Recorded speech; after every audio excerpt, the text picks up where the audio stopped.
Well, the Health and Human Services Department today announced that a little more than 300,000 people have signed up for Obamacare through the federal and state exchanges, though they have not said how many of those actually paid for their policy yet, and there's no coverage unless you pay. One of the people now enrolled in Obamacare, Florida Senator Marco Rubio. Senator, good to see you now. And so already some of your critics are saying, well, that's hypocritical of you to enroll and take the federal subsidy since you've been critical of this law. To them, you say what? Well, first of all, we're supposed to live under the same laws everybody else is. So if everyone else is being forced to go on Obamacare, why shouldn't members of Congress be forced to be on it as well? I didn't vote for the law. I wasn't here when it passed. But I don't think I should go back to Florida and tell people that I got an insurance plan that they don't have. As far as the subsidy, it's not the federal subsidy, it's the subsidy, it's the employer contribution made by the Senate.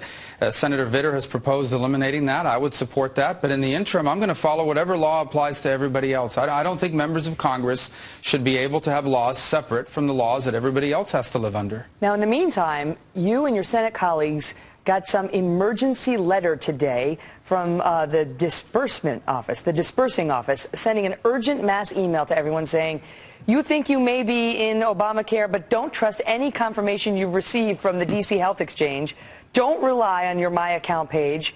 If you don't have a confirmation letter, you are not enrolled, and so on. The American people, unfortunately, are not going to get any correspondence from the Senate disbursing office. Your thoughts on how this is now working? I mean, you think you're enrolled, you may not be enrolled. Check with the Senate. What?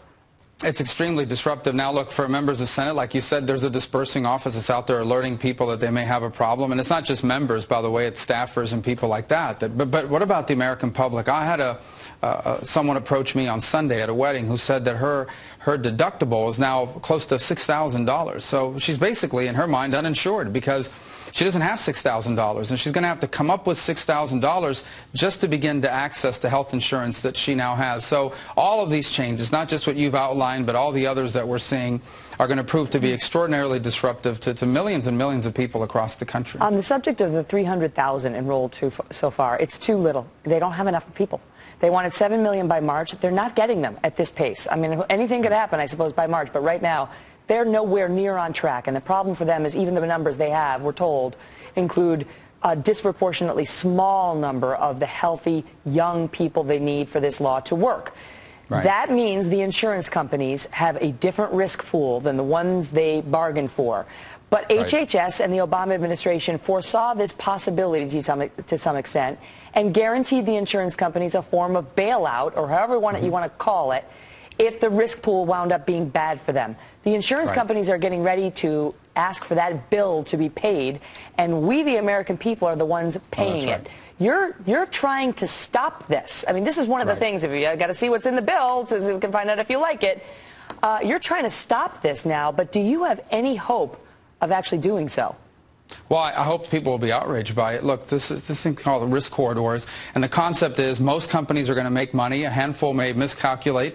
You don't want them not to be able to pay benefits, and so you have this risk pool that comes in and primarily helps them out or bails them out. But in this instance, because of the problems you've described, the exchanges have actually become the equivalent of what's a high-risk pool.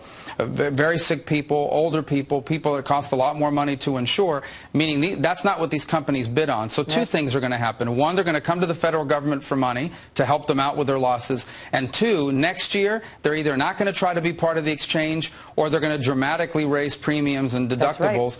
And that means even less people are going to sign up, which means even more companies are going to be bailed out. So this needs to be addressed. Again, it's just one more of a series of rolling disasters that this law is producing. Before I let you go, there's a budget deal in Washington, but already folks are coming out for and against it. And you're one of the senators who has come out against this deal that's been struck on a bipartisan basis. John Boehner, Speaker of the House, which is, of course, not the chamber you're in, but he came out and said those who are opposing this deal are, quote, using the American people for their own purposes. This is ridiculous, he said. Your thoughts?